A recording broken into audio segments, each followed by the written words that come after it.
እኮ ይገርማችኋል እኮ ዝም ብላችሁ ስታዩት ሹመት ራሱ የሚፈልገው ሰው ለምን ይመስላችኋል? ሰው ለምንድነው ሹመት የሚፈልገው? እስቲ ቁጭ ብላችሁ አስቡ። ተክለ ሃይማኖት እስቲ አስቡ ዝም ብላችሁ። ሰው ለምንድነው ሹመት የሚፈልገው?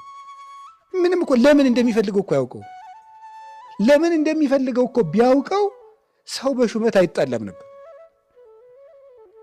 እስመ ፍቅረ ሲመት ደዌ ሰይጣናዊት ይእቲ ይላል ፍትሐ ነገሥት አንቀጽ 5 ላይ።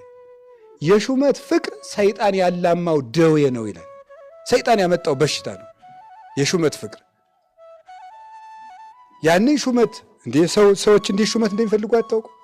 እስቲ እድር ለመሆን የሚጀምረው የሹመቱን ፍቅር ራሱ የክፍል አለቃ ለመሆን ነው። ተማሪው ወደ ሃይስኩል ወደ ምናጠት ብታዩት የክፍል አለቃ ለመሆን መጀመሪያ ራሱ እሱ እንዲመረጥ ሲፈልግ ስለ ምርጫው ሰፊ ማብራሪያ ይሰጣል።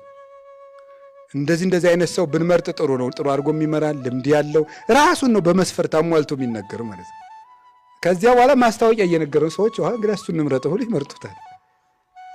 ይሄ ሁሉ መከራ ለምን መሰላችሁ? የሚያሳዝን ፍጡር እኮ ነው የሰው ልጅ፣ ግን ጥሩ ፍጡር ነው።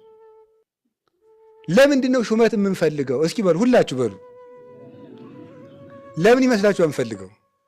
የንጉሥ ልጆች ስለሆን እኮ ነው። የንጉሥ ልጅ ምንድን ነው? ልዑል ነው አይደለም? ወይም ልዕልት ናት። የንጉሥ ልጅ መንበር ይገባዋል፣ ሹመት ይገባዋል። እኛ የእግዚአብሔር ልጆች ስለሆን ሹመት የምትፈልግ ነፍስ አለችን። ሹመቷ ግን የት ነው መሆን ያለባት? ሌላ ናት ጉዳዩዋ።